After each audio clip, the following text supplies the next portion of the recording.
مساء النور، مساء الخير، مساء السرور، تحية طيبة. ليلة شتائية مغربية باردة.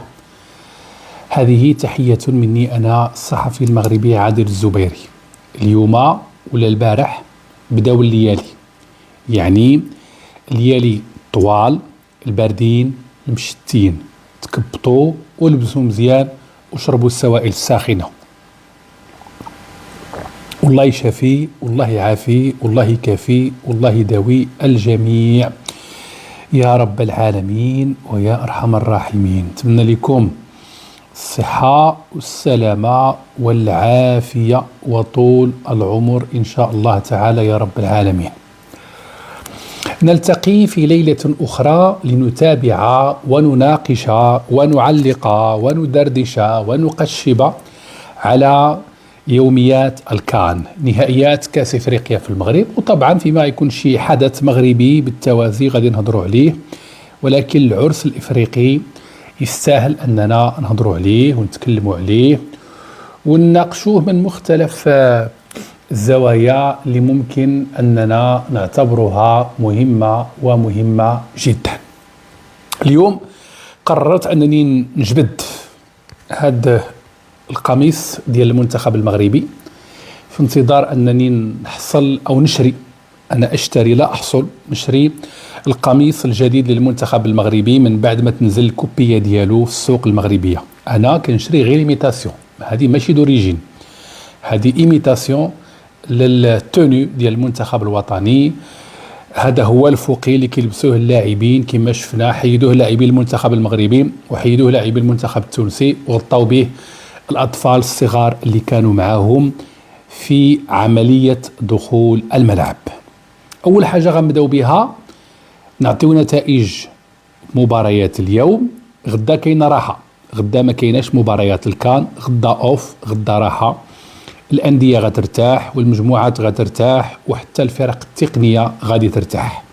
إذا اليوم على مستوى مباريات كأس افريقيا للأمم، بوركينا فاسو تفوقت على غينيا الاستوائية بهدفين لهدف واحد. الجزائر تفوقت بحصة ثقيلة على السودان 3-0. الساحل العاج تفوقت على موزمبيق ب1-0. والآن الكاميرون في الشوط الثاني متفوقة على الغابون ب1-0. إذن قراءة أولية في الجولة الأولى من دوري المجموعات في كأس إفريقيا. اسمحوا لنا كنهضروا شويه على الكره، يمكن يكونوا معنا متابعين كرام ما عندهمش مع الكره، ولكن انا تنحاول نشرح ونبسط ونفسر هذا الشيء ديال كأس إفريقيا بصراحه بالخشيبات. نتمنى ان الجميع يفهم المعطى والمضمون والمدلول.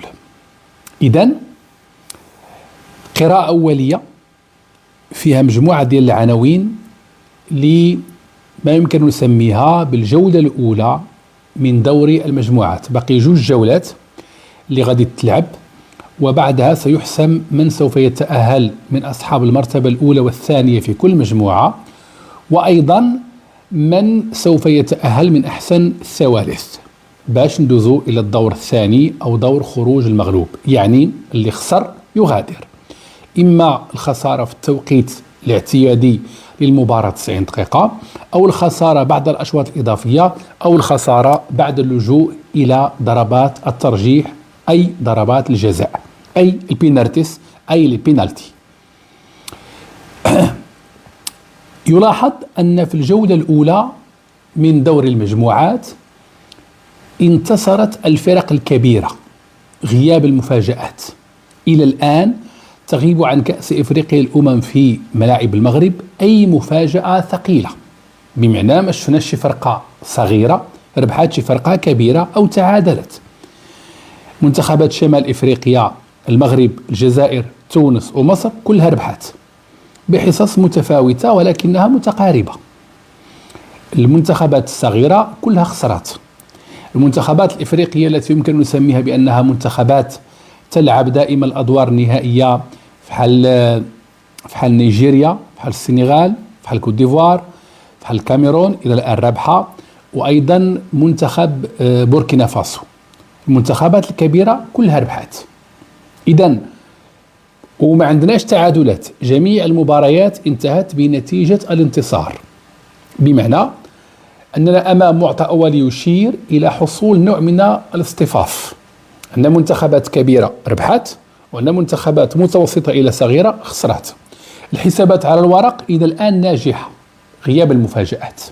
مزيان، هذا على المستوى الكروي. تكتيكيا الملاحظة العامة هو كاين تفاوت في المنتخبات الفائزة، يعني المنتخبات اللي ربحت كأس إفريقيا على مستوى المباريات الأولى هي منتخبات كاين اللي متوسطة وربحت، كاين اللي جيدة وربحت، وكاين اللي جيدة جدا وربحت. كاين اللي ربح بواحد، كاين اللي ربح بجوج، كاين اللي ربح بثلاثة. إذا 3 أهداف هي أعلى حصة في الجولة الأولى من دور المجموعات في كأس إفريقيا في ملاعب المغرب. المستويات عموما اللي كيبان لي في تقديري الشخصي أنه أكثر استعدادا وجهوزية بدنيا وكرويا جوج منتخبات بانوا أنهم أثاروا الاهتمام في تقديري كرويا، منتخب السنغال ومنتخب نيجيريا. تبانوا لي جوج منتخبات عندهم جهوزية عالية. عجبني اليوم عودة سريعة وفي الدقائق الأخيرة بتعادل وانتصار لمنتخب بوركينا فاسو. أيضا عجبني العودة المتأخرة لمنتخب مصر في النتيجة، تسجيل هدف التعادل والانتصار في مباراته الأولى. اليوم المنتخب الجزائري لعب مع منتخب ضعيف، يعني منتخب السودان، ظروف السياسية ديال السودان والحرب في السودان وغيرها من السياقات، صعيب نقيسوا الجاهزية للمنتخب الجزائري. الانتصار ب3-0 حصة مهمة أو غلة رياضية مهمة. عجبني رياض محرز أنه جاهز بدنيا وذهنيا، سجل هدفين، ولكن خصنا نشوفوا المنتخب المصري مع المنتخب الجزائري في مباراته الثانية باش نقدروا نقيسوا مدى قدرته على الذهاب بعيدا في المنافسات. وهو في المنافستين السابقتين الأخيرتين من كأس إفريقيا خرج من الدور الأول. منتخب مصر أيضا لعب مباراة مع خصم لم يكن سهلا، منتخب عنيد، سبق هو في التسجيل. وشوفنا أيضا أن المنتخب المصري عاد في المباراة بصعوبة. المنتخب المغربي قضى أو لعب شوطين متناقضين. الشوط أول كانت فيه الكرة الجماعية بدون أهداف وإضاعة ضربة جزاء لسفيان الرحيمي، وشوط ثاني كانت فيه النتيجة هدفين. هناك من يقول في عالم كرة القدم إن دوري المجموعات ماشي دوري ديال الفرجة، هو دوري الأهداف والنتيجة وجمع النقاط. جميل.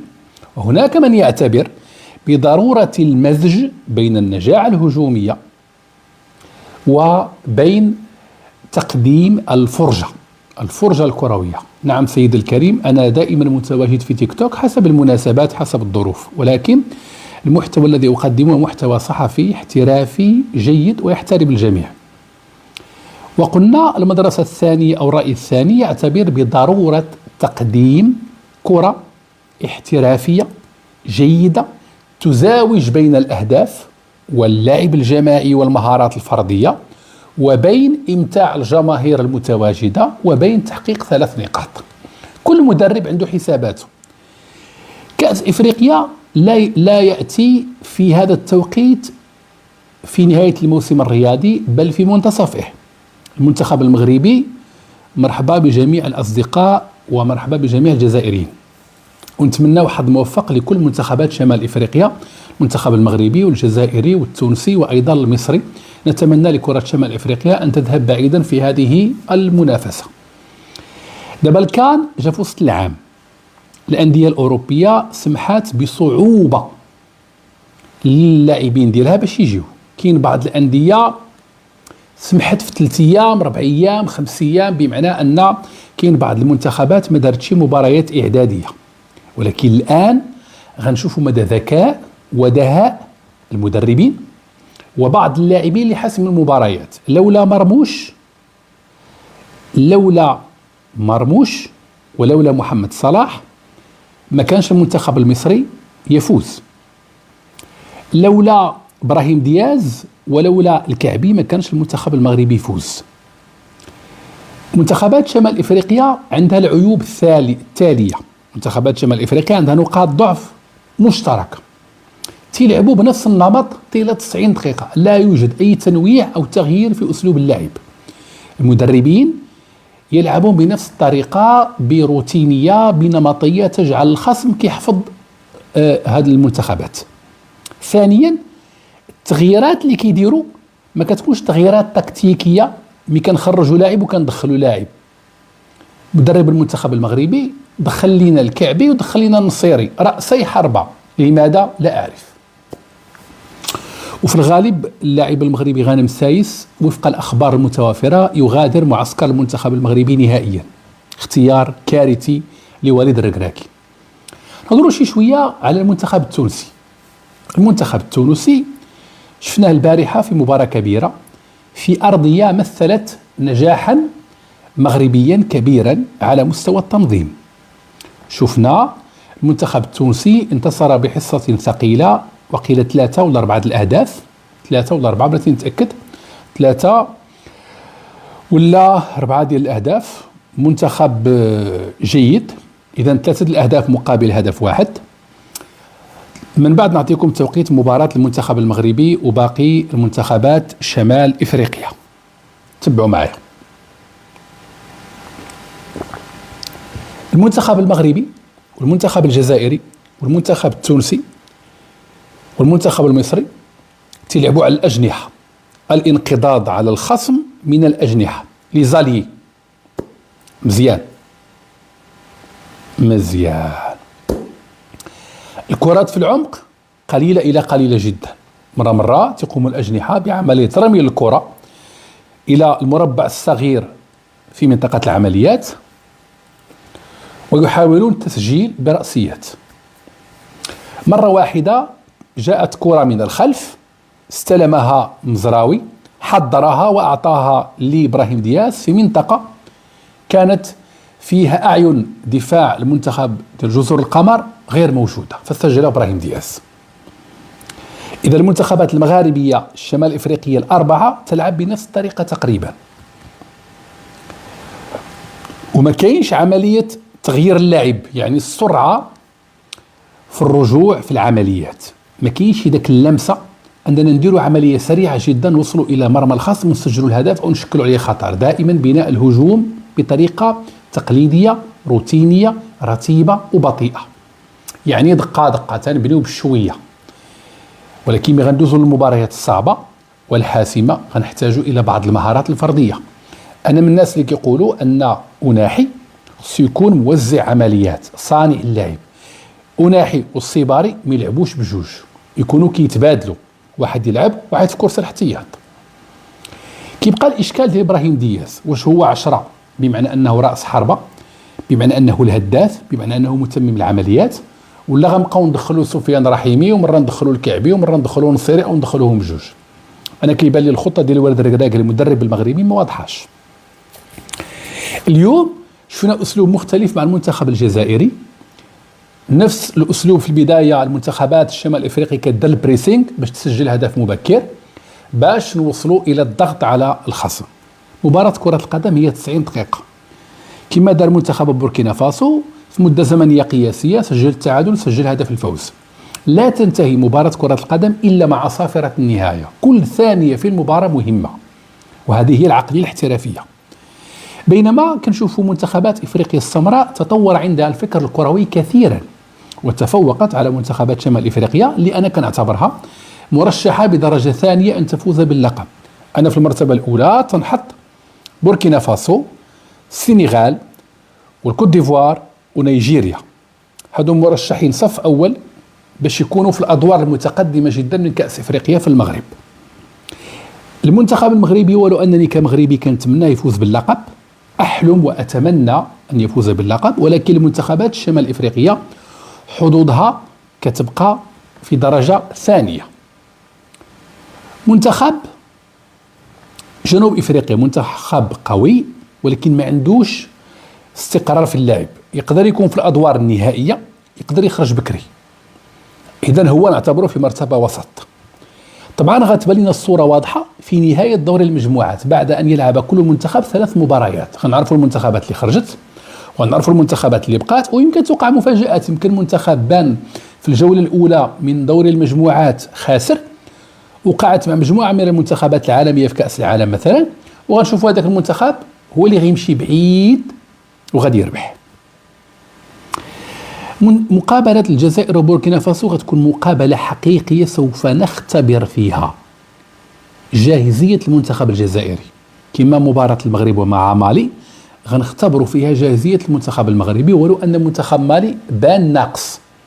واش هو دار توفير البطاريات لأن عنده المنتخب المغربي في المباراة الثانية فلعب مباراة على قد الحال وما كشفش الأوراق ديالو، ولا أن المنتخب المالي هذه هي المستوى ديالو؟ خصنا نكونوا شويه كنقراو الكره بحال الرياضيات، كنديروا ما يسمى بالفرضيات والاحتمالات.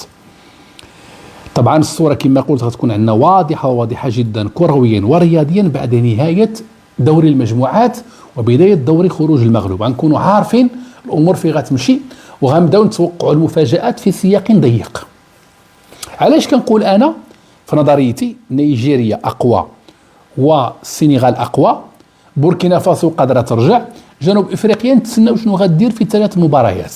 كاين الطراوه البدنيه عند السنغال ونيجيريا، كاين انسجام كبير بين اللاعبين، وكاين القدره على المرور الى الهجومات السريعه وانهائها بسرعه كبيره، دقه تمريره ما كاينش حتى الكونترول دو بال، باس حتى للشبكه. هذه هي القدره على خلق الانسجام الكبير.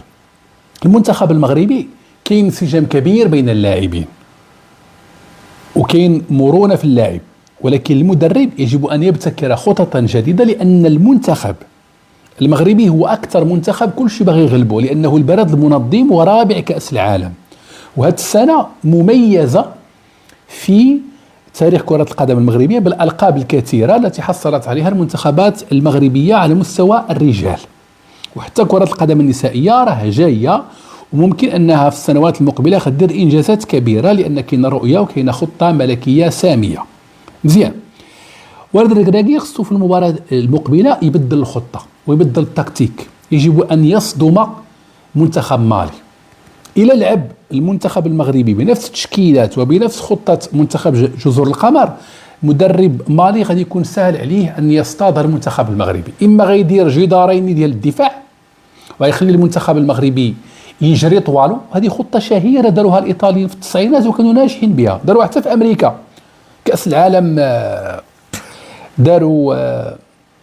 داروا المنتخب الإيطالي في كأس العالم 1994 نفس الخطة، وصلوا إلى النهائي وكان عندهم روبرتو باجيو، جدارين من الدفاع، هجوم مضاد سريع كيسجلوا الهدف. ولعبها مورينيو في الايام ديال البارسا الذهبيه ملي كان مورينيو كيدرب ريال مدريد، لعبها ضد برشلونه على ايام غوارديولا ملي كانت البارسا في ايامها الذهبيه مع ميسي. اغلاق الدفاع، كيهرب كريستيانو رونالدو يلعب كيسجل الهدف وكيخليك انت كتفرج. اذا مالي ما غتكونش سهله على المغرب كما بوركينا فاسو ما غتكونش سهله على الجزائر. كره شمال افريقيا هي خليط ما بين الكرة الإفريقية والكرة الأوروبية. اليوم كأس إفريقيا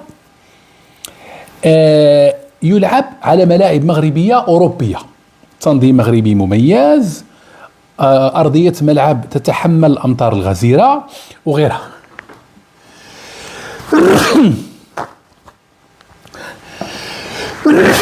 معذرة، هذه علامات الشتاء، معذرة.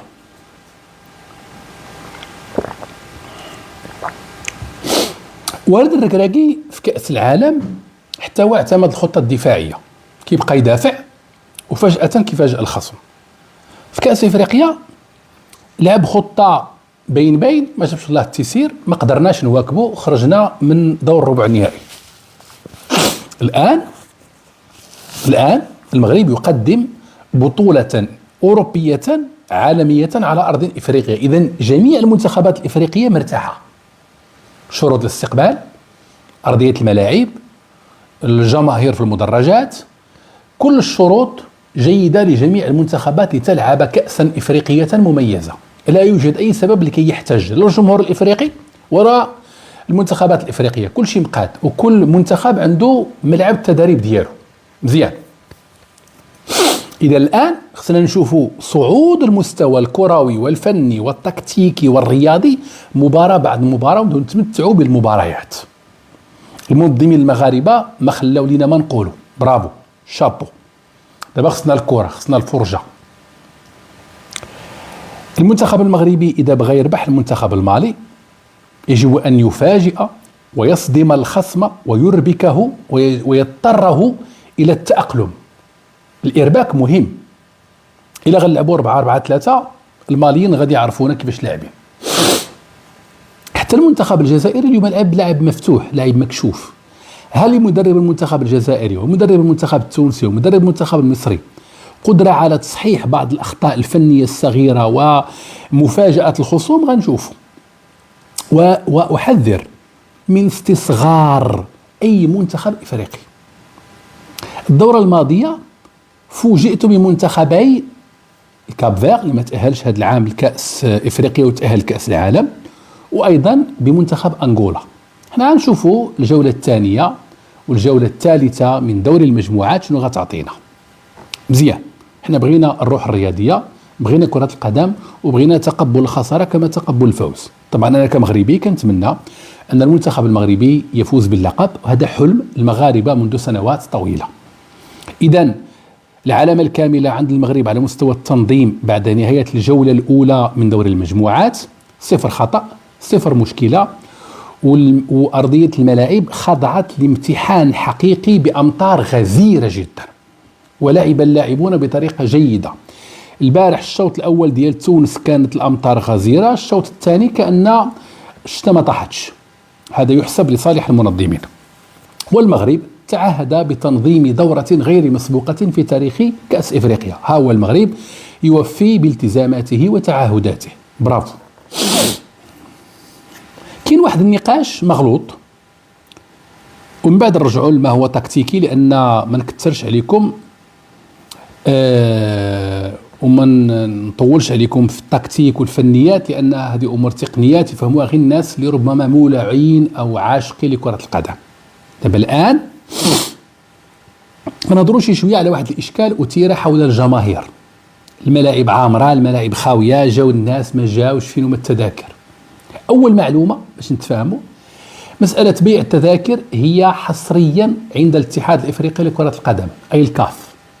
المغرب لا دخل له في التذاكر، كما تذاكر كأس العالم غيبيعها الاتحاد الدولي لكرة القدم الفيفا.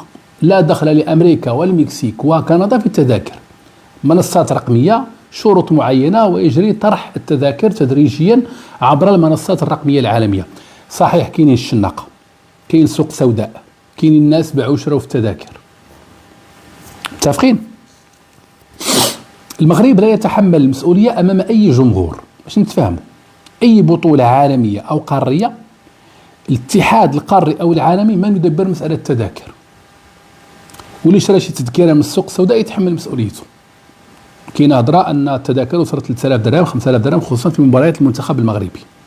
غالبا اكبر الحضور غادي يكون عند المنتخب المغربي في 3 مباريات دوري المجموعات.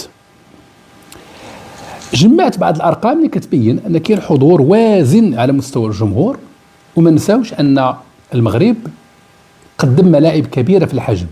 تذكروا السنوات الماضيه ملاعب بارضيات مهترئه، مدرجات صغيره، ملاعب تجمع بين ألعاب القوى وكرة القدم وغيره. اليوم المغرب تقدم ملاعب من الجيل الجديد، خصوصا ملعب الأمير مولاي عبد الله، ملعب المدينة، وملعب الأمير مولاي الحسن.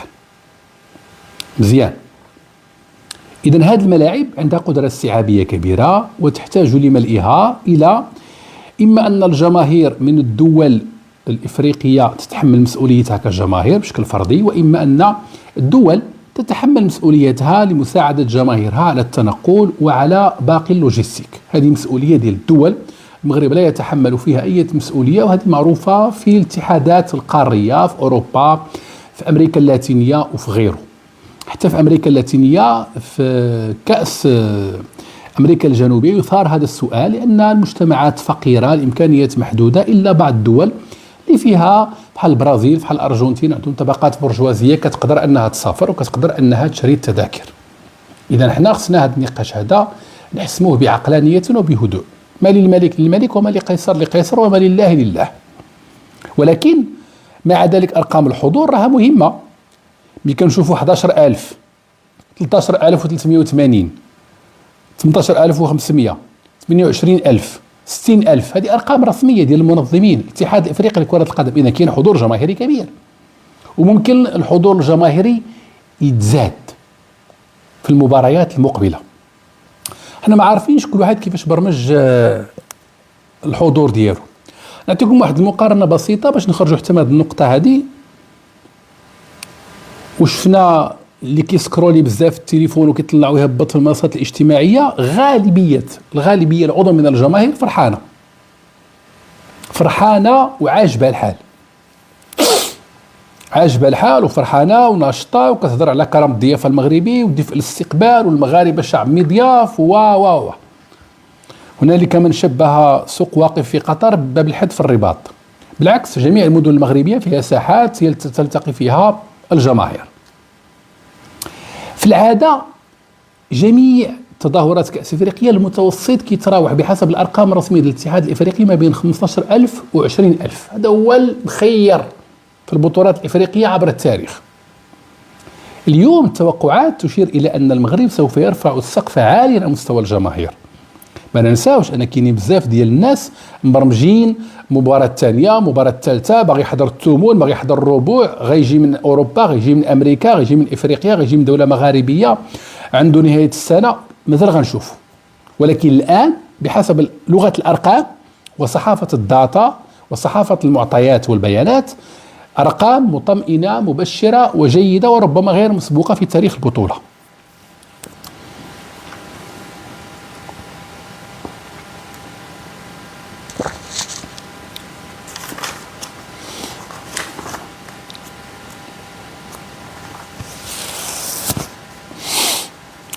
وما ننساوش أن هذه البطولات تقام في فصل الشتاء، البرد، أمطار غزيرة، ومع ذلك شابو لجميع الجماهير اللي تحملت الأمطار وتحملت الأجواء الباردة وحضرات. الجمهور التونسي البارح شجع المنتخب التونسي في يوم مطير. اثار أيضا واحد النقاش مهم ومهم جدا حول طبيعة الجمهور.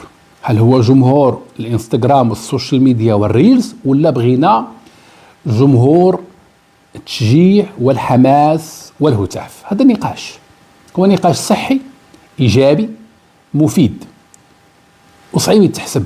علاش؟ احنا اليوم أمام جيل جديد غير مسبوق على مستوى الملاعب اللي كيبني المغرب. هذه ملاعب نهائيات كأس العالم وكتدار بها بروفا أو تمارين تطبيقية في كأس إفريقيا. إذا المغرب مخيط جوج في واحد، ملعب الأمير مولاي عبد الله اللي هو ملعب بمعايير دولية باعتراف الفيفا، ملعب كبير، ملعب ربما التذاكر ديالو غادي تكون شي شويه زايده في الثمن، والحمد لله ان عندنا مواطنين مغاربه في داخل المغرب وفي المهجر جاءوا لملء مدرجات هذا الملعب الكبير.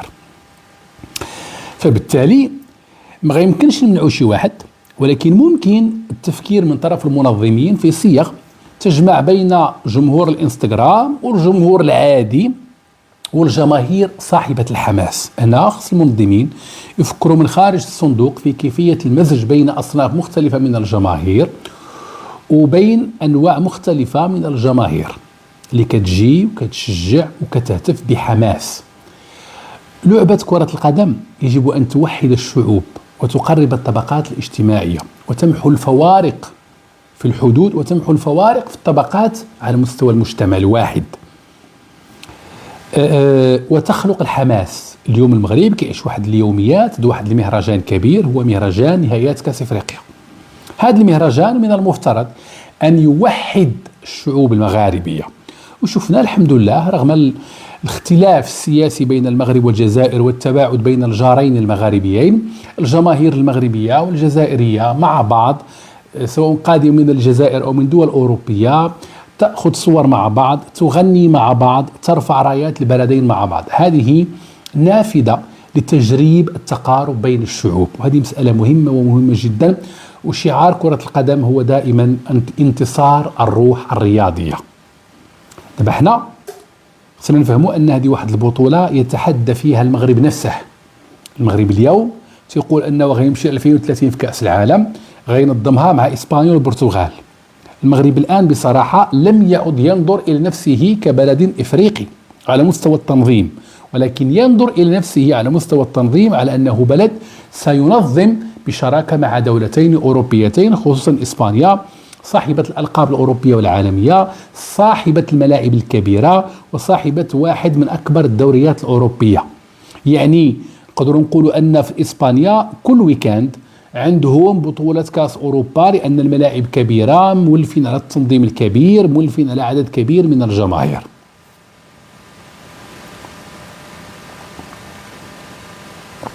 في النهاية كرة القدم يجب أن تكون رسالة للتسامح والتعايش بين الشعوب.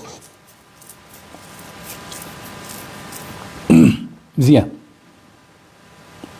أنا من الناس اللي يقولوا أن المغرب، أنني أعرف هذا البلد، سيقدم دورة ناجحة جدا على مستوى التنظيم، وهذه العلامات بانت. احنا ممكن الآن نعطيه تقييم أولي بعد نهاية الجولة الأولى من دوري أو مرحلة المجموعات. طبعا كاين اللي غيعجبو هذا الكلام، كاين اللي ما غيعجبوش، كاين اللي كيتسنى. للأسف شفنا بعض الصحفيين المغاربيين، هم قلة، نقلوا معطيات غير صحيحة، واعتبروا أن الدورة فيها مشاكل، وهذا غير صحيح. الدورة تنظيميا إلى الآن تقدم مستوى رفيع وجميل يليق بالكرة المغربية والمغاربية والعربية والإفريقية. طبعا ما يجب أن يحركنا هو أن نصف الأشياء كما هي بكل موضوعية. أنا أتابع البطولة كل صغيرة وكبيرة، أتابع الأخبار وأتابع تفاعلات الجماهير، لأن حبة الفراولة في البطولة هي الجماهير الشغوفة. طبعا نقاش الجماهير، واش الجماهير اللي كتفهم في الكرة، واش الجماهير العاشقة، واش العائلات، هذا النقاش لن يحسم. احنا عاوتاني في المغرب في تجربة جديدة لبناء نموذج اقتصادي جديد في الملاعب. طبعا كان دار واحد النقاش حول إمكانية مقاطعة إلترات الأندية المغربية الكبرى لبطولة الاتحاد الإفريقي. هذا الهضرة كانت راجت في السوشيال ميديا، ما عرفناش واش صحيحة ولا لا، ولكن حنا غنشوف. بالتأكيد أن السلطات المغربية بتنسيق مع الكاف سوف تقوم بعملية التصحيح لمجموعة من الأمور اللي ممكن تكون بانت في الأسبوع الأول من نهائيات كأس إفريقيا فوق الملاعب المغربية. احنا الآن نتابع، نراقب، ونتحدث ونناقش. حتى في البطولة الخاصة بالاتحاد الأوروبي اللي هي الأويفا كان نقاش حول وجود سوق سوداء للتذاكر. دابا المارشينوار كاين في العالم كامل، حتى في كأس العالم غادي يكون المارشينوار، لا نقاش في هذا. علاش؟ هذه بطولات كبيرة تستقطب الجماهير، عليها إقبال. الفرق هو أن كل اتحاد قاري عنده طريقة في التعامل. حتى الفيفا في كأس العالم الأخيرة في قطر لم تنجح في محاربة السوق السوداء، غير ربما لأن كأس العالم كتكون سوق سوداء في واحد المستوى راقي، ممكن يتشراو تذاكر بالبيتكوين أو العملات الرقمية. المهم القراصنة والسماسرة لديهم أساليب الالتفاف. من الأشياء الجميلة اللي طبقوها المنظمين المغاربة هذه السنة هو التعرف على وجوه المشجعين الذين يضربون بالليزر على الحكام واللاعبين، وسيجري منعهم من الدخول بصفة نهائية إلى باقي مباريات الكان. هذه تحسب للمنظمين المغاربة كذلك. أيضا المنظمين المغاربة عززوا القبضة الأمنية حول الملاعب لضمان أن تمر الأمور بصفر مشكلة وتفاديا لحصول أي شيء. إذن يبدو أن المغرب دقق في التفاصيل ونجح إلى غاية الآن في الأسبوع الأول في تقديم وجه جديد وجميل ومشرف للكرة الإفريقية أمام العالم. خصنا ما ننساوش واحد البعد مهم في هذه البطولة، هو أن المغرب لا ينظم كأس إفريقيا للأفارقة فقط، هو ينظم كأس إفريقيا للأفارقة ولكن أمام العالم، بحكم القرب الجغرافي، بحكم انفتاح المغرب، بحكم أن الإعلام الأوروبي يتابع ما يقع في المغرب، بحكم أن المغرب عنده إشعاع، عنده قوة، عنده حضور وعنده قابلية. ما يمكنش ننكروا أن المغرب سيبهر، سيمتع، وسيسبب تعبا كبيرا لمن سينظمون من بعده كأس إفريقيا. وشفتوا المغرب شنو دار، وشفتوا المغرب شنو عمل، وكدرت لنا غير في حال المغرب. هذا الكلام سيقال بعد 4 سنوات، لأن الدورة المقبلة من هيئة كأس إفريقيا سوف تنظم بعد 4 سنوات من الآن، وفق ما أعلنه رسميا رئيس الاتحاد الإفريقي لكرة القدم. وهذا التغيير كاين اللي يعبر على المفاجأة ديالو، وكاين اللي قال لك أن هذا القرار ماشي مزيان، ما عرفناش.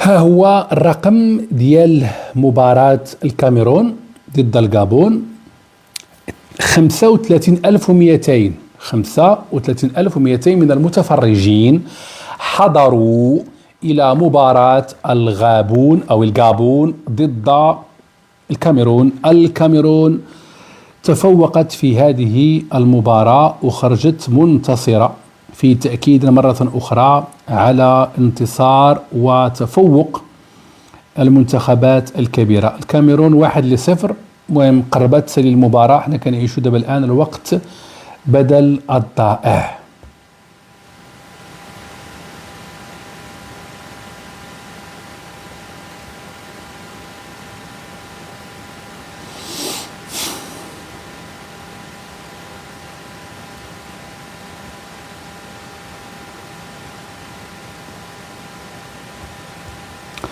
كاين واحد النقطة أيضا مشتركة في إطار البحث عن الخطاب الموحد أو المعطيات الموحدة للجماهير الشمال إفريقية، هو أن اللاعبين المحترفين في الدوريات الأوروبية قدموا أداء جيدا بصراحة. نكهة كأس إفريقيا هم اللاعبون الذين يحترفون ويتطورون في الدوريات الأوروبية، حبينا ولا ما حبيناش. الدوريات الأوروبية فيها مستويات راقية. رياض محرز في المنتخب الجزائري هو ربما أهم وأبرز وأثقل لاعب عند الجزائر. المنتخب المغربي تقريبا غالبيته العظمى مشكلة من نجوم مغاربة محترفين في الدوريات الأوروبية، من بينهم إبراهيم دياز في ريال مدريد، أشرف حكيمي الله يشافيه ويعافيه ويرجع لنا بسرعة في نادي باريس سان جيرمان، الصباري في إحدى أندية الدوري الهولندي RDVZ وغيرها من الأسماء. إذن هم غالبيتهم أسماء محترفة في الخارج. ومصر طبعا عندهم العميد الكبير والنجم المتألق وأسطورة كرة القدم المصرية حاليا إبراهيم صلاح، اللي كان غير محظوظ مع منتخب الفراعنة ولم يتمكن إلى الآن من تحقيق أي لقب قاري مع المنتخب المصري. لاعب عنده مسار استثنائي مع الأندية الأوروبية خصوصا نادي ليفربول في الدوري الإنجليزي، ولكن على مستوى المنتخب مساره متواضع ومتواضع جدا، وينتقد مصريا أنه لا يقدم نفس ما يقدمه مع نادي ليفربول، ولكن البيئة مختلفة، السياق مختلف، كل شيء مختلف.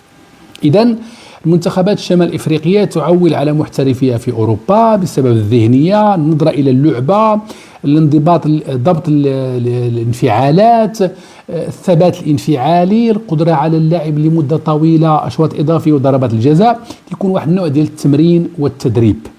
طبعا مستوى الدوري المغربي، ماشي مستوى الدوري الجزائري المحلي، ماشي مستوى الدوري المصري، ماشي مستوى الدوري التونسي. الدوريات المغاربية متقاربة ولكن مستوياتها تبقى متواضعة إذا ما قرنت بالدوريات الأوروبية المميزة، خصوصا الدوريات الإسبانية والفرنسية والإيطالية والألمانية والإنجليزية التي تعتبر يعني دوريات عالمية تجمع كوكبة من ألمع وأهم وأشهر نجوم الساحرة المستديرة عالميا. راه المنتخبات الإفريقية السمراء، راه ربما المنتخب الشمال الإفريقي للآن ماشي في نفس مستوى الدول الإفريقية السمراء، هو المنتخب المغربي على مستوى عدد المحترفين في الدوريات الأوروبية. اليوم المغرب عنده قاعدة مقلوبة، إذا كان الجزائر ومصر وتونس الأساسي هو اللاعب المحلي واللاعب المحترف هو يمثل الأقلية، فالمنتخب المغربي الأساس هو اللاعب المحترف في الخارج، والأقليات أو شبه الغائب أو اللي ما كاينش كاع هو اللاعب اللي جاي من الدوري المحلي المغربي. في المقابل شفنا كأس العرب اللي لعبوا فيها بمنتخب غالبيته أو نقولوا خليط بين اللاعبين المغاربة المحليين في البطولة الاحترافية المغربية وبين لاعبين في الدوريات العربية والخليجية. فيما أيضا مثلا كأس إفريقيا المحليين شفنا اللاعبين كلهم محليين وكانت النتيجة مبهرة.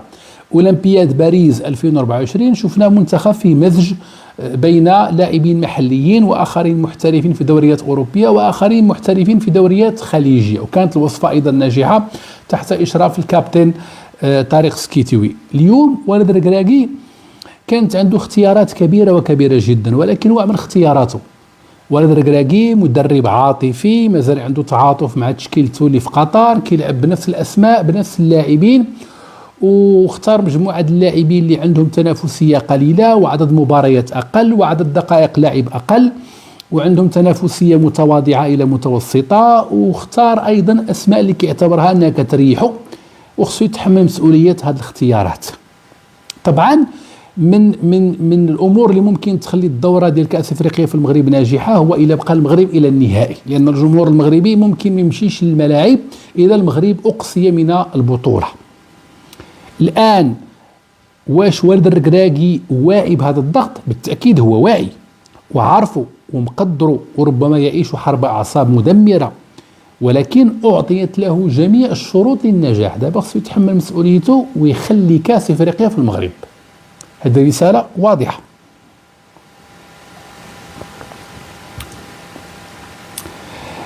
الكرة الإفريقية صعيب توصل إلى المستويات الأوروبية على مستوى المنتخبات، ولكن ممكن من خلال النموذج اللي قدمه المغرب على مستوى التدبير والتسيير والتركيبة يمكن أن المنتخبات الإفريقية إذا عرفت تخلق توليفة بين اللاعب المحلي واللاعب المحترف يمكن أن يصبح المنتخب الإفريقي دائما يصل إلى أدوار جد متقدمة في كأس العالم المونديال. وإلا كنشوفوا بعض الاتحادات الإفريقية لبعض الدول الإفريقية اللي كانت في القريب منتخبات كبرى والآن تعيش مجموعة من الأزمات والمشاكل، وهذه الأزمات بالتأكيد تؤثر على المستوى وتؤثر على النتائج وتؤثر على مجموعة من الأمور اللي هي في الحقيقة تصنع الفرجة وتصنع اللاعب.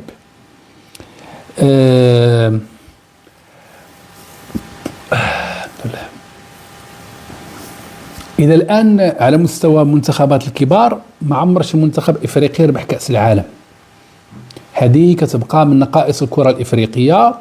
ولو أن منتخبات إفريقيا وإلى جانب منتخب المغرب ربحوا كأس العالم للشباب، هذه تحسب لكرة القدم الإفريقية. ولكن ما يحسب ضد كرة القدم الإفريقية وأن منتخبات الكبار ولا منتخب لعب النهائي ولا منتخب فاز باللقب، هيمنة بين أمريكا اللاتينية وأوروبا. طبعا هذه أمور مرتبطة بالسياق التاريخي وغيره، ولكن تنظن أن الكرة الإفريقية جاء الوقت فين تبين على القدرة ديالها والقوة ديالها والنجاعة ديالها، وأنها قادرة على أن تنافس الكبار. حلمنا أن نرى منتخبات إفريقية تفوز بكأس العالم، فوقاش وكيفاش لا أحد يدري. نحن نمني النفس ونحلم ونتمنى ونترجى. أنا متفائل جدا لردود فعل الجماهير الجزائرية لقات تعامل جيد جدا على عكس ما كان يروج له الإعلام الجزائري، ولقات كرم الضيافة المغربي، حسن الاستقبال. إلا مسألة تذاكر، هذه مسؤولية جزائرية فيها الاتحاد الجزائري لكرة القدم، فيها الكاف، وفيها المشجع. لا دخل للسلطات المغربية في هذا الموضوع، حتى لا نحمل ما لا يتحمل مسؤولية شيء وهو لا يتحمله، ولا تزر وازرة وزر أخرى. شفت أنا بزاف ديال الشباب الجزائري كيديروا فيديوهات، معجبين بالمغرب، منبهرين بالمغرب، عجبهم المغرب. شفنا اليوم الجمهور الجزائري يشجع بحماس في ملعب الأمير مولاي الحسن في حي النهضة في العاصمة الرباط. إذن هذه كلها أمور تبين أن الجمهور الجزائري لقي راحته في المغرب، ومرحبا به. وبالتأكيد أن الجمهور الجزائري سيجد كرم الضيافة بشكل جميل وجميل جدا في المغرب. أنا أعي جيدا ما أقول. كل ضيوف المغرب من الأفارقة سوف يعيش يوميات جميلة ستبقى راسخة في ذهنه. خلينا نقول الأمور كما هي.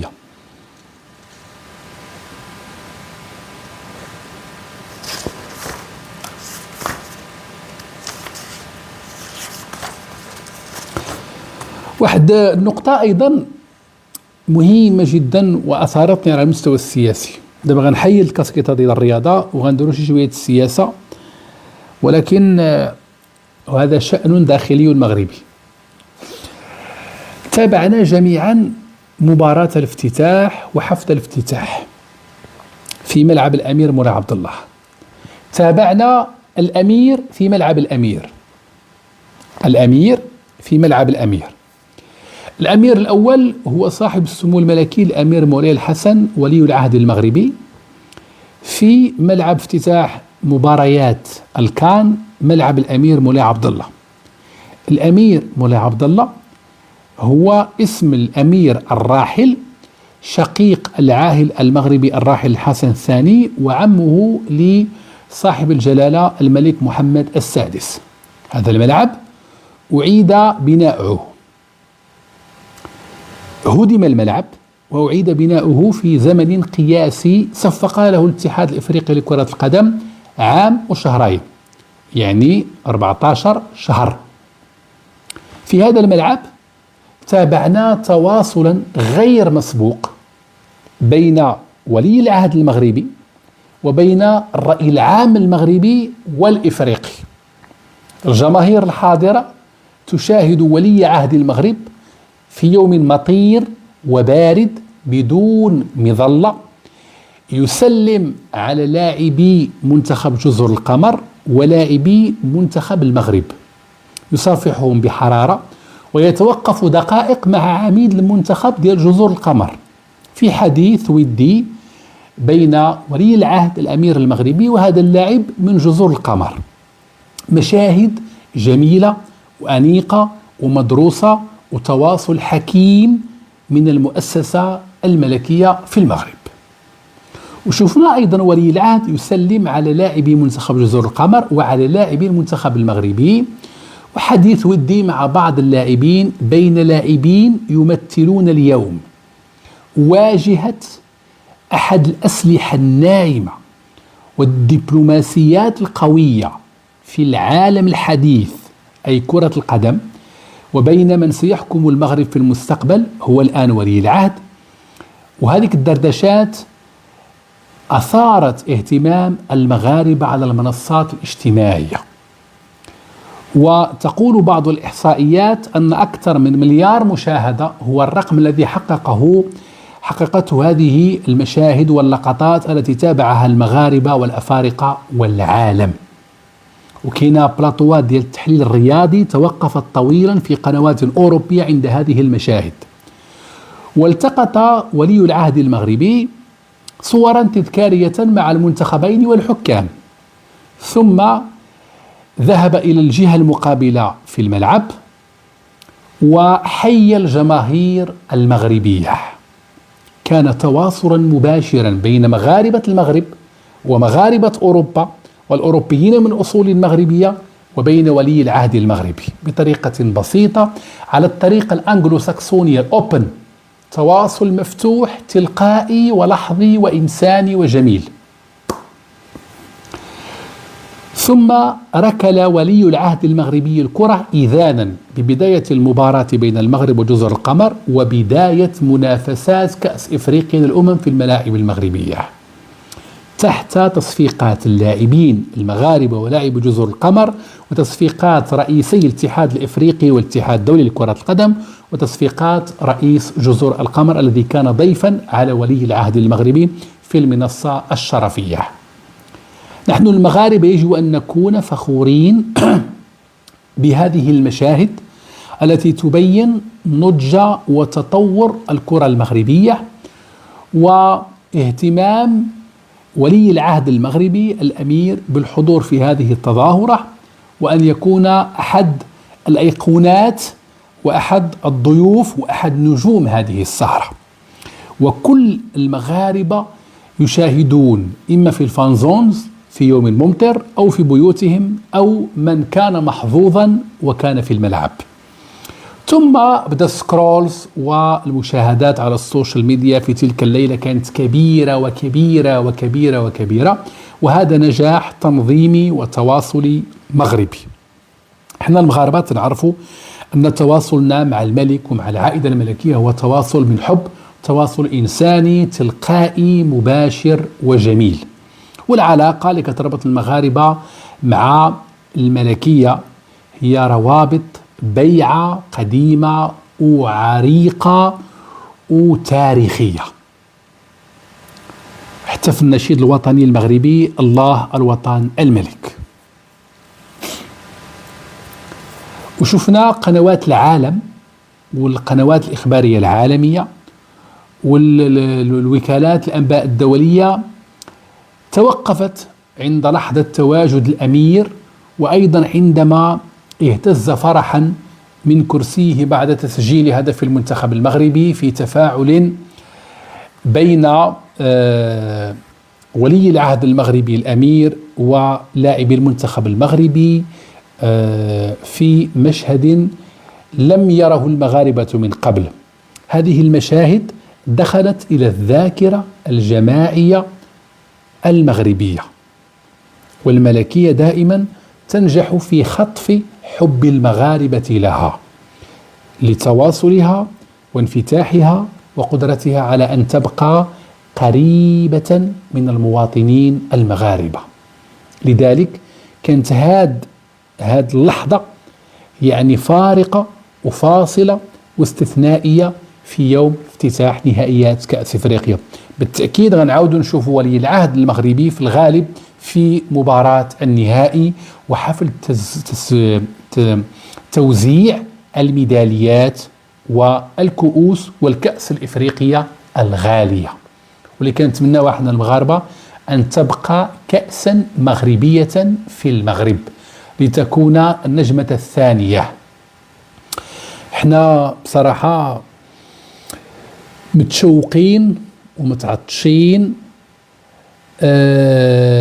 أن تبقى الكأس عندنا في المغرب، وفخورين بولي العهد المغربي الأمير مولاي الحسن الذي شرف المغاربة بهذا الحضور في مباراة الافتتاح.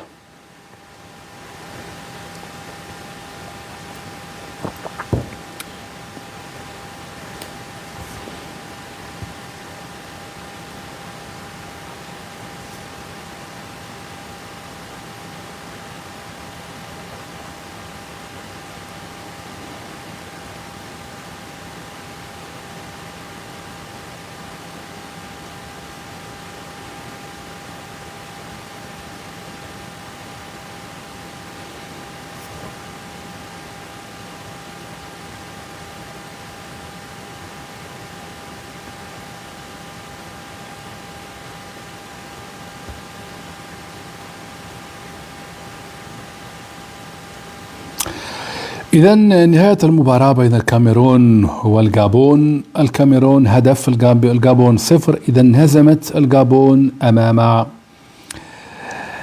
الكاميرون توقع على دخول قوي في نهاية كأس إفريقيا بانتصارها بهدف نظيف.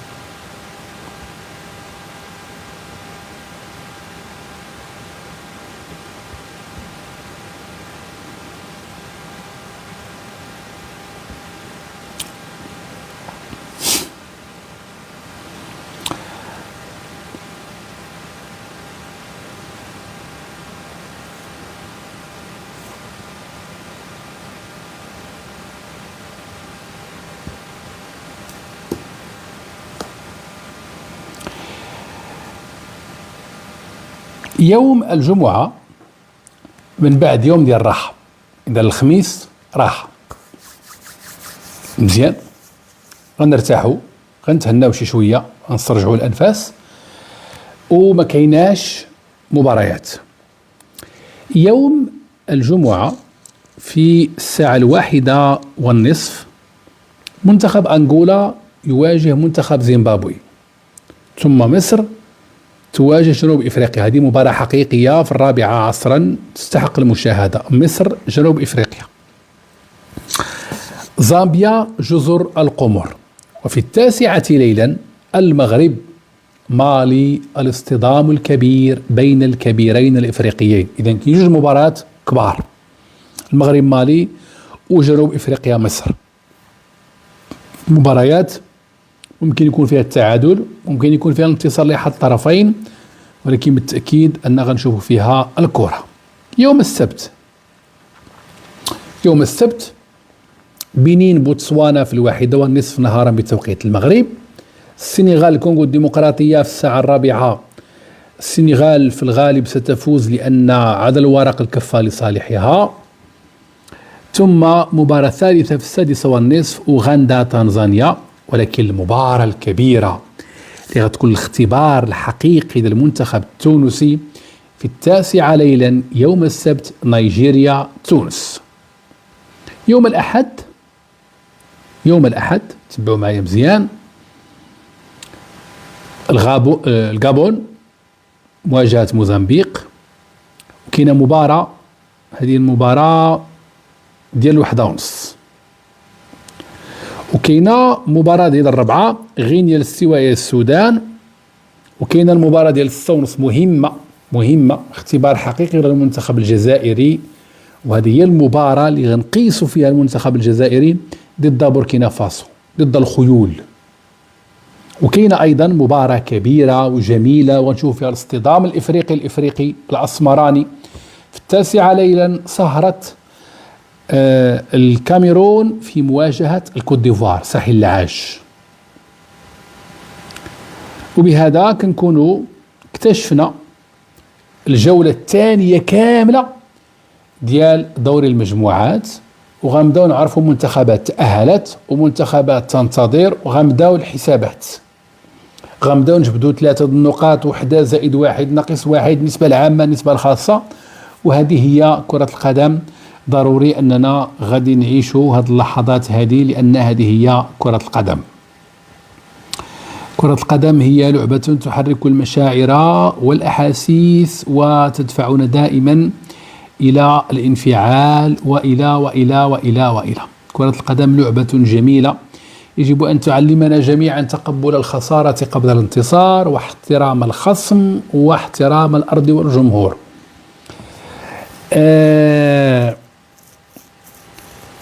المنتخبات الشمال إفريقية كما قلت في الأول غنعاودها، عندها تحدي كبير أمام منتخبات سمراء بكوكبة من النجوم الثقال. ويمكن نشوفوا شي منتخب إفريقي صغير حنا حاقرينه، ونشوف في الآخر منتخب يفاجئنا جميعا. أنا عندي واحد النظرية بسيطة تنقول أن الكأس غتكون إفريقيا سمراء، رغم أنني أتمنى وأحلم أن يفوز المنتخب المغربي ولديه كل المؤهلات ليكون الفائز بسهولة بهذه الكأس، ولكن لم يعد يوجد في القارة السمراء منتخب صغير. المنتخبات الإفريقية كلها كبيرة وكبيرة جدا. خلونا من العاطفة نحطوها جانب ونهضروا. المعلقين الجزائريين بغيتوا الجزائر الله يسهل لكم، ولكن الميدان يا حميدان. التجربات تبين وتؤكد. كأس إفريقيا ممكن تبقى هي الكأس اللي غتولي، أنا كنقول هكا، كنقول أن كأس إفريقيا وحتى الكؤوس الإفريقية الأخرى، تشامبيونز ليغ الإفريقية وعصبة الأبطال الإفريقية، صعيب. لا سيدي لا أتفق معك. عاد الورق المنتخب المغربي شوف، المنتخب المغربي هو المرشح اللي كل شيء تيقول غيدير البطولة. شوف النجوم اللي فيه والأسماء الثقيلة اللي فيه، رابع العالم. فهمتي؟ المنتخب الجزائري في آخر دورة خرج من دور المجموعات، باش ما نبقاوش عاوتاني ننفخ بزاف راه ما خدامش. كرة القدم عندها الحسابات، كوكبة النجوم كاملة اللي عند المغرب والأسماء الثقيلة والنجوم ورابع العالم وكذا وكذا وكذا وكذا وكذا. ونزيدك المغرب راه هو بطل العالم ديال اليو20، بطل افريقيا المحليين الشان، بطل افريقيا الشاب الفتيان يو17. شنو بغيتي اكثر؟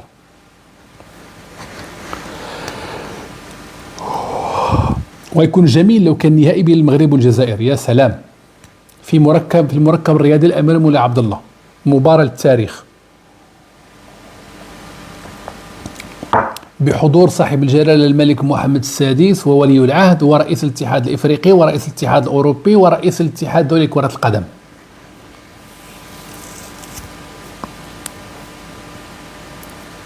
متفقين؟ احنا شوف، خلينا نتفرجوا بالكرة، نتمتعوا بالكرة، اللي ربح مرحبا، المهم هو الأداء والمتعة والجماهيرية. كاينه واحد المسألة أنا تنآمن بها، في السنوات المقبلة المغرب سوف يهيمن على كأس إفريقيا كما هيمنت مصر في واحد المرحلة مع الكابتن شحاتة. اليوم الكرة المغربية تعيش صحوة كبيرة، وإن شاء الله تعالى سيجمع المغرب على الأقل في السنوات المقبلة 5 ألقاب، وسيصبح من كبار كأس إفريقيا يضرب به المثل. ما عليناش. أنا كنتمنى أننا في هذه السهرة الجميلة تحدثنا عن كرة القدم، تحدثنا عن المنتخبات الشمال الإفريقية،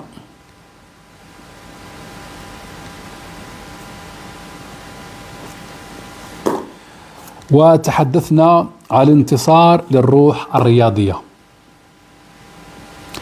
غير واحد المسألة باش نتفاهموا عليها عاوتاني، لو كانت كأس إفريقيا تنظم في الجزائر لعومد المنتخب المغربي معاملة سيئة، ولا أوقف في مطار الهواري بومدين، ولا منع المغاربة من دخول الجزائر للتشجيع.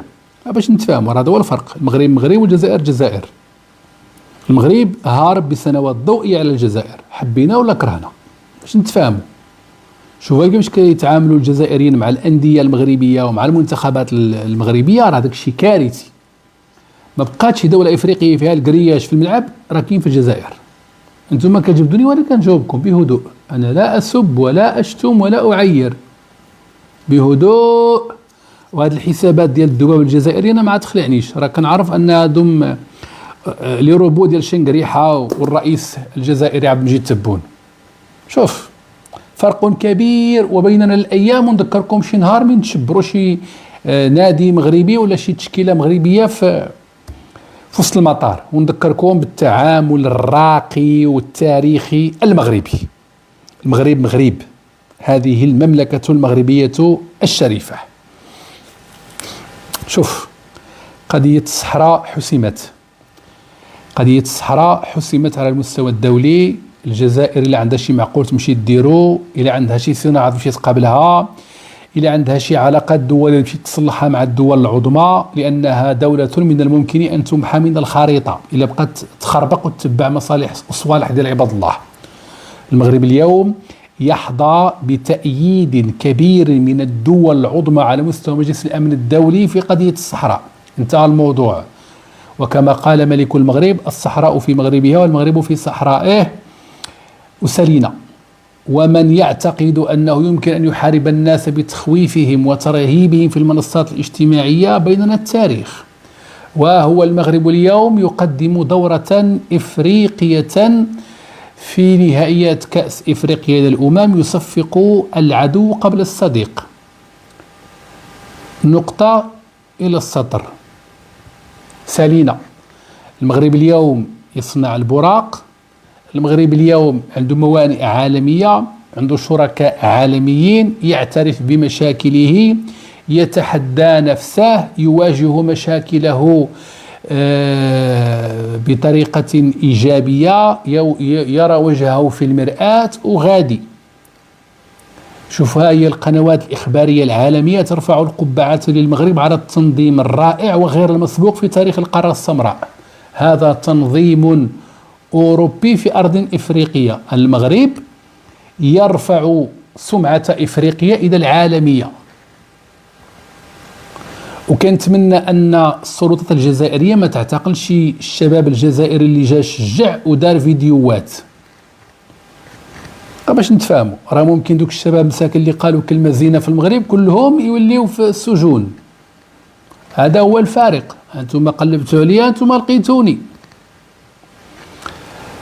وإقامة العلاقات مع دولة إسرائيل، راه الجزائر تقيم علاقات سرية واقتصادية مع إسرائيل، والأرقام الاقتصادية تكذب.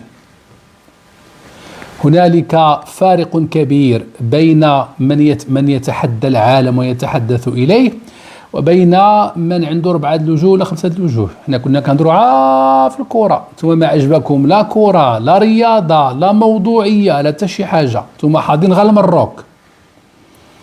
أنا أغرب حاجة كتضحكني يواجه المنتخب الجزائري منتخب كذا فاين ما نعرف، ممكن في كوكب المريخ.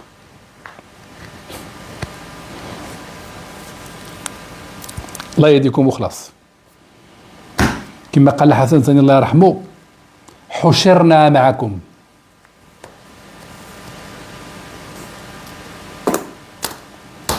رأس الفتنة في شمال إفريقيا اليوم هي الجزائر وسدينا.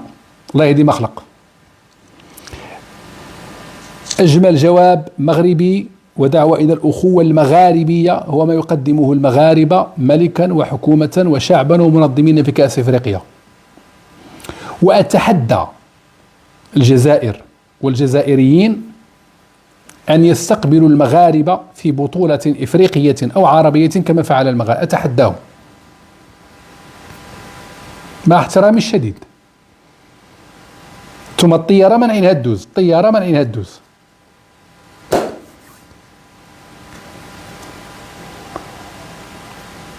ومع ذلك أنا غادي نكون مسرور وفرحان وعاجبني الحال، وكنشجع إذا المنتخب الجزائري كما المنتخب التونسي كما المنتخب المغربي كما المنتخب المصري ذهبوا بعيدا في البطولة.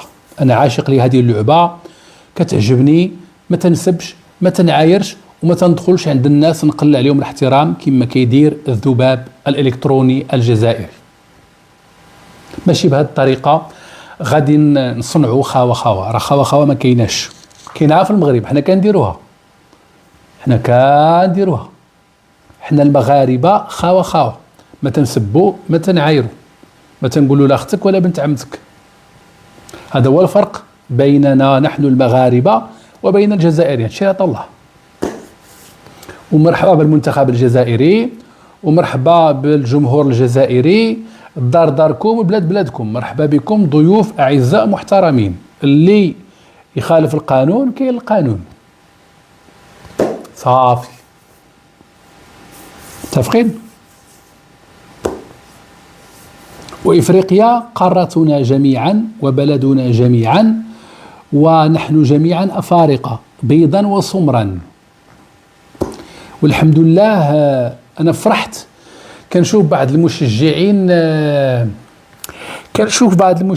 من الدول الإفريقية سمر البشرة كيهضروا الدارجة. ممتاز، نماذج اندماجية رائعة. أنا من الناس اللي كيتمناو للجزائر ولتونس والموريتانيا والليبيا والمصر كل خير، ونحتاج إلى بناء اتحاد مغاربي بمصر اقتصاديا على الأقل في إطار الاندماج الاقتصادي، وهذه مسألة مهمة ومهمة جدا. وأنا دائما ألتزم بتعليمات صاحب الجلالة الملك محمد السادس في حسن وجيد التعامل مع الجزائر.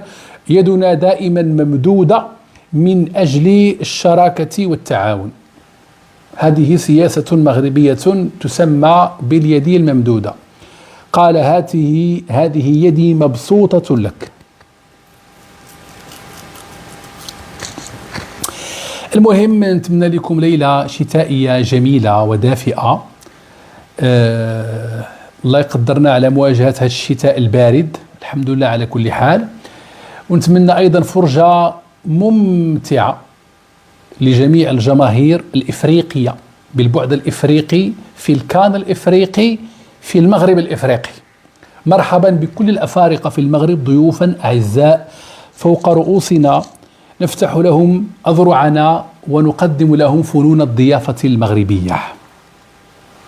إذا رأيتني معرضا عن شتائمك فلا تظنن أنني غر ولا هر، ولكنني إنسان تعلمت الإعراض عن المسيء، لأن كل مسيء بما فيه من سفاهة هو ناطق.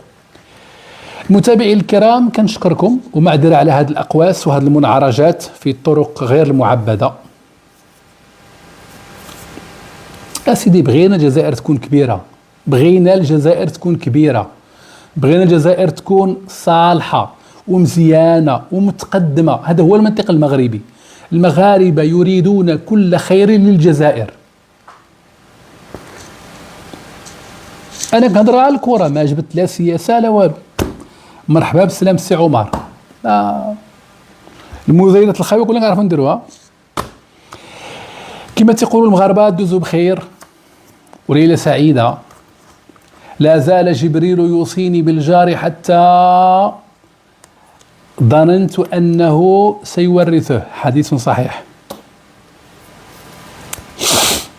نتمنى لجميع عشاق كرة القدم مباريات كان ممتعة، ومرحبا بكل الضيوف الأفارقة من كل الجنسيات، ضيوفا كراما أعزاء على المغرب.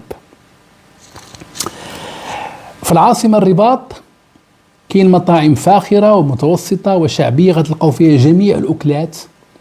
المطعم المغربي مطعم متنوع وغني، وشوارع المغرب كلها مزينة لاستقبال ضيوف المغرب. واكتشفتم الآن ملاعب المغرب وجاهزيتها، وليست مجرد رسوم كرتونية أو رسوم تفاعلية بال4D أو 3D. اليوم المغرب وأنا مغربي أرفع رأسي افتخارا ببلدي وما قدمته في نهاية كأس إفريقيا، ملاعب أوروبية في أرض إفريقية. وسيأتي الدور على دول إفريقية أتمنى أن تحذو حذو المغرب وتبني منشآت رياضية من مستوى عالمي.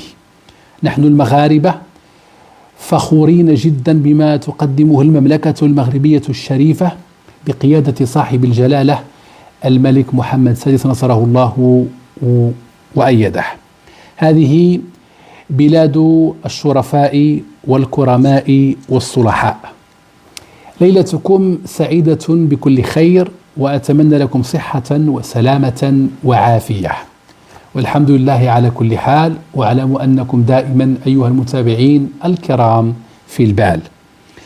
دامت الصداقات والأخوات الإفريقية الساعية إلى البناء والاشتغال على المشترك، بعيدا عن النزاعات والصراعات الماضوية التافهة والتاريخانية التي لم تنتج إلا الفراغ. فارق بين المغرب الذي يستثمر في الأخوة الإفريقية وبين من يستثمر في أشياء تعود إلى ما قبل انهيار جدار برلين. محكمة التاريخ لن ترحم من يستثمر في الأوهام والفراغ والسراب. والمغرب في صحرائه والصحراء في مغربها إلى أن يرث الأرض ومن عليها. أما لعبة كرة القدم فهي رياضة تدعو إلى السمو وإلى الرفعة وإلى أن نتخلص من العقد ومن الأحقاد. أتمنى لكم ليلة سعيدة هانئة مليئة بالأشياء الجميلة والدعوات الطيبة الصادقة، وأعرض عن الجاهلين واللهم كثر حسادنا. هذه تحياتي لكم. أنا الصحافي المغربي عادل الزبيري. اتركوا لي تعليقاتكم، ملاحظاتكم، اقتراحاتكم، واتركوا لي رسائلكم على الخاص. تابعوا واشتركوا في حساباتي على منصات التواصل الاجتماعي. أتمنى لكم دائما بخير، وغدا إن شاء الله نلتقي للحديث عن كرة القدم وعن التنظيم المغربي الرائع لهذه النهائيات. إلى اللقاء.